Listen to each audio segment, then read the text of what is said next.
പ്രിയപ്പെട്ട സഹോദരങ്ങളെ, പരിശുദ്ധ പിതാവ് ഫ്രാൻസിസ് മാർപ്പാപ്പായുടെ നിര്യാണത്തിന് ശേഷം പുതിയ മാർപ്പാപ്പായെ തിരഞ്ഞെടുക്കുന്നതിനുള്ള കർദിനാൾമാരുടെ കോൺക്ലേവ് മെയ് 7-ാം തീയതി, അതായത് ഇന്ന് വത്തിക്കാനിൽ തുടങ്ങുകയാണ് എന്നുള്ള വിവരം ഇതിനോടകം പ്രസിദ്ധം ചെയ്തു കഴിഞ്ഞിരിക്കുകയാണ്.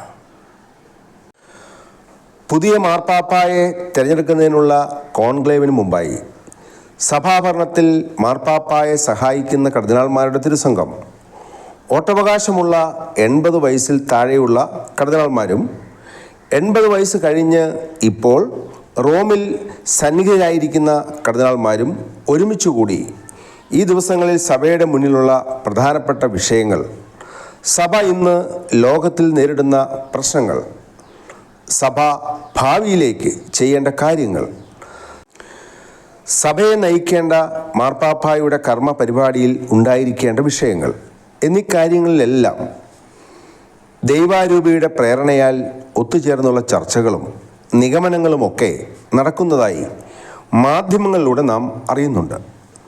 സുവിശേഷവൽക്കരണത്തിന് പ്രാധാന്യം കൊടുത്തുകൊണ്ട് ഭാവിയിൽ സഭയെ നയിക്കുവാനുള്ള നിയോഗം ദൈവതിരുമനസ് പോലെ ഏറ്റവും അനുയോജ്യനായ വ്യക്തിയുടെ തിരഞ്ഞെടുപ്പിലേക്ക് നയിക്കുമെന്നും പുതിയ മാർപ്പാപ്പ സഭയ്ക്ക് ശക്തവും ധീരവുമായ നേതൃത്വം നൽകുമെന്നും നമുക്ക് പ്രത്യാശിക്കാം. പുതിയ മാർപ്പാപ്പായുടെ പ്രവർത്തന പരിപാടികളിൽ അത്യാവശ്യം ഉൾപ്പെടേണ്ടതായ ഒരു വിഷയമാണ് വൈദികർക്കിടയിലെ അനുസരണമില്ലായ്മയും സംഘടിത ശക്തരായി സഭാ നേതൃത്വത്തോട് അവർ നടത്തുന്ന വെല്ലുവിളിയും വിമത പ്രവർത്തനവും. അതിൻ്റെ ഏറ്റവും വലിയ ഉദാഹരണമായി ആഗോള സഭയ്ക്ക് മുമ്പിൽ ഇന്ന് എഴുന്നേറ്റ് നിൽക്കുന്നത് എറണാകുളം അങ്കമാലി അതിരൂപതയിലെ വിമത വൈദികരുടെ പ്രവർത്തനം ആണ് എന്നുള്ളത് ഈ അതിരൂപതയിലെ വിശ്വാസികൾ എന്ന നിലയിൽ നമുക്ക് വളരെയധികം വിഷമവും നാണക്കേടും ഉണ്ടാക്കുന്നതുമാണ് എന്ന് പ്രത്യേകം പറയേണ്ടതില്ലല്ലോ. എന്നിരുന്നാലും തിരുസഭയുടെ സാർവത്രിക സ്വഭാവത്തിൽ ഒരു ശക്തമായ ഇടപെടലിന് എറണാകുളം അങ്കമാലി അതിരൂപതയിലെ പ്രശ്നങ്ങൾ വഴിവെക്കുമെന്നുള്ള കാര്യത്തിൽ നമുക്ക് സമാധാനം കണ്ടെത്തുകയും ചെയ്യാം. ഈ അതിരൂപതയുടെ ദൈനംദിന ചുമതലയുള്ള മെത്രാപ്പൊലീത്തൻ വികാരി വിമത വൈദികർക്ക് അനുകൂലമായി കാര്യങ്ങൾ ചെയ്തു കൊടുക്കുവാൻ വേണ്ടി കാണിച്ചു കൂട്ടുന്ന സഭാവിരുദ്ധമായ കാര്യങ്ങൾ അനുദിനം എന്നോണം വിശ്വാസികളെ അമ്പരിപ്പിക്കുകയാണ്. ഏതു വിധേനയും പരിശുദ്ധ പിതാവ് നൽകിയ നിർദ്ദേശങ്ങളെ അട്ടിമറിച്ചുകൊണ്ട് വിമതർ എന്താഗ്രഹിക്കുന്നുവോ അത് നടപ്പിലാക്കി കൊടുക്കുവാനുള്ള തീവ്രമായ അദ്ദേഹത്തിൻ്റെ ആഗ്രഹമാണ് ഓരോ ദിവസവും പുറത്തു വരുന്ന വാർത്തകളിലൂടെ നാം അറിഞ്ഞുകൊണ്ടിരിക്കുന്നത്. ഒരു അതിരൂപതയുടെ മെത്രാന് അനുമതി കൂടാതെ വൈദികർക്ക് യാതൊന്നും ചെയ്യുവാൻ അനുവാദമില്ലാതിരിക്കെ എറണാകുളം അങ്കമാലി അതിരൂപതയിലെ വിമത വൈദികർ ഈ അതിരൂപതയുടെ ദേവാലയങ്ങളും സ്ഥാപനങ്ങളും സ്ഥാപന ജംഗമ വസ്തുക്കളും എല്ലാം തങ്ങളുടേതാക്കി മാറ്റുന്നതിന് വേണ്ടി രൂപീകരിച്ച ഒരു ട്രസ്റ്റ് രജിസ്റ്റർ ചെയ്ത് പ്രവർത്തനം ആരംഭിച്ചിട്ട് അതിനെതിരായി ഈ മെത്രാപ്പൊലീത്തൻ വികാരി ഒന്നും ചെയ്തില്ല എന്നുള്ളത് വളരെയധികം ഭയപ്പെടുത്തുന്ന ഒരു വസ്തുതയായി വിശ്വാസികൾ തിരിച്ചറിയുകയാണ്. തന്നെ കാണുവാനെത്തിയ വിശ്വാസികളുടെ കൂട്ടായ്മയിൽ ഉൾപ്പെട്ട ഒരു വിശ്വാസി പറഞ്ഞ എന്തോ കാര്യം തനിക്കിഷ്ടപ്പെട്ടില്ല എന്നുള്ള ഒറ്റ കാരണത്താൽ ആ വ്യക്തിയോട് വിശദീകരണം ആരാഞ്ഞുകൊണ്ട് കാരണം കാണിക്കൽ നോട്ടീസ് നൽകിയ മെത്രാപ്പൊലീത്തൻ വികാരിയാണ്. ഇവിടുത്തെ വിമത വൈദികർ സഭയുടെ അറിവോ അംഗീകാരമോ കൂടാതെ ഒരു ട്രസ്റ്റ് രജിസ്റ്റർ ചെയ്ത് എന്നുള്ള കാര്യം അദ്ദേഹത്തെ സംബന്ധിച്ചിടത്തോളം ഒരു വിഷയമേ അല്ല എന്നുള്ള രീതിയിൽ കൈകാര്യം ചെയ്ത് മുന്നോട്ട് പോവുകയാണ്. ഇത് മെത്രാപ്പൊലീത്തൻ വികാരി സ്ഥാനത്ത് അദ്ദേഹം തുടരുന്നതിന് അയോഗ്യതയായി കണ്ടുകൊണ്ട് സീറോ മലബാർ സഭയുടെ സിനഡ് എത്രയും വേഗം അദ്ദേഹത്തെ ഈ ചുമതലയിൽ നിന്ന് നീക്കം ചെയ്യണമെന്ന് വിശ്വാസികൾ ഒന്നടങ്കം ആവശ്യപ്പെടുന്നു. സീറോ മലബാർ സഭയുടെ ചരിത്രത്തിൽ വളരെയധികം പ്രാധാന്യമുള്ളൊരു സംഭവമാണ് 1653 ചേർന്ന ഉദയംപേരൂർ സൂനകദോസ്.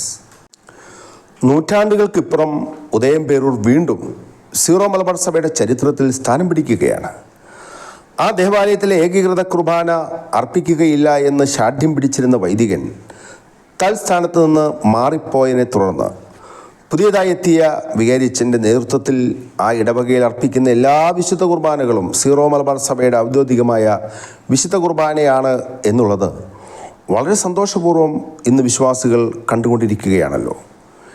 ജനാഭിമുഖ കുർബാന മാത്രമേ താൻ അർപ്പിക്കുകയുള്ളൂ എന്ന് പറഞ്ഞുകൊണ്ട് മർക്കടമുഷ്ടിയോടുകൂടി നിലകൊണ്ട മുൻ വികാരി സ്ഥലം മാറിപ്പോയതിനെ തുടർന്ന് ഇടവക ജനം മുഴുവൻ ഇപ്പോൾ ഇതാ വളരെയധികം സന്തോഷത്തോടും ആനന്ദത്തോടും കൂടി സഭയുടെ ദിവ്യബലി പുതിയ വികാരിച്ചൻ്റെ കാർമ്മികത്വത്തിൽ ദിവ്യബലിയിൽ അനുദിനം പങ്കെടുക്കുകയാണ്.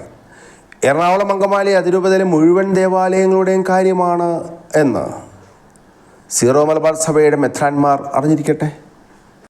മറ്റൊരു വിഷയം, മെയ് മാസം 6-ാം തീയതി, അതായത് ഇന്നലെ വിളിക്കുവാൻ തീരുമാനിച്ചിരുന്ന വൈദിക സമിതി യോഗം, നിശ്ചയിച്ചിരുന്ന യോഗം തൽക്കാലത്തേക്ക് മാറ്റിവെച്ചതായും ഏറ്റവും ഒടുവിലായി റിപ്പോർട്ടുകൾ പുറത്തുവരികയാണ്. സീറോ മലബാർ സഭയുടെ മേജർ ആർച്ച് ബിഷപ്പും സിനഡിലെ എല്ലാ മെത്രാന്മാരുടെയും കണ്ണു തുറപ്പിക്കേണ്ട ഏതാനും വാചകങ്ങൾ ഈ വൈദിക സമ്മേളനം മാറ്റിവെച്ചതായുള്ള അറിയിപ്പിനെ തുടർന്ന് ഈ അതിരൂപതയിലെ മുൻ വൈദിക സെക്രട്ടറിയുടെ പേരിൽ പുറത്തു വന്നിരിക്കുന്നത്.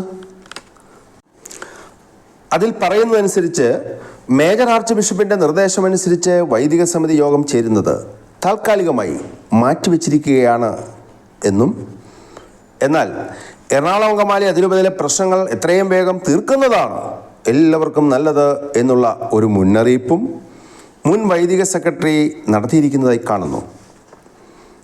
അതിനിടയിൽ ഇന്നലെ മെയ് മാസം 6-ാം തീയതി എറണാകുളം അങ്കമാലി അതിരൂപതയുടെ മെത്രാസന മന്ദിരത്തിൽ എത്തിച്ചേർന്ന മെത്രാപ്പൊലീത്തൻ വികാരിയെ കാണുവാൻ, തങ്ങളുടെ ആവശ്യങ്ങൾ അറിയിക്കുവാനും സഭയോടൊപ്പം നിൽക്കുന്ന വിശ്വാസികൾ എത്തുകയും, എന്നാൽ അവരെ കാണാൻ കൂട്ടാക്കാതെ മെത്രാപ്പൊലീത്തൻ വികാരി നിലപാടെടുക്കുകയും ചെയ്തു. തുടർന്ന് നടന്ന കാര്യങ്ങളുടെ ദൃശ്യങ്ങൾ കോർത്തിണക്കിക്കൊണ്ടുള്ള ഒരു വീഡിയോയും ഇതോടൊപ്പം വിശ്വാസികളുടെ ശ്രദ്ധയിലേക്ക് വിടുകയാണ് എന്നറിയിച്ചുകൊണ്ട് തൽക്കാലം ഉപസംഹരിക്കുകയാണ്. സിനഡിന്റെ അല്ല, ഈ കത്തീഡ്രൽ പള്ളി കുർബാന ചെല്ലാൻ പറ്റുന്ന സാഹചര്യത്തെ കുറിച്ചുള്ള നിയമപ്രശ്നം എന്താണ്?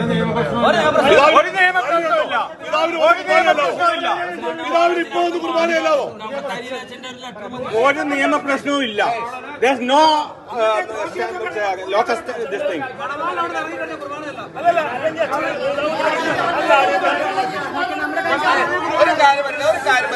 ഒരു സ്റ്റാറ്റസ് ഓർഡറും ഇല്ല.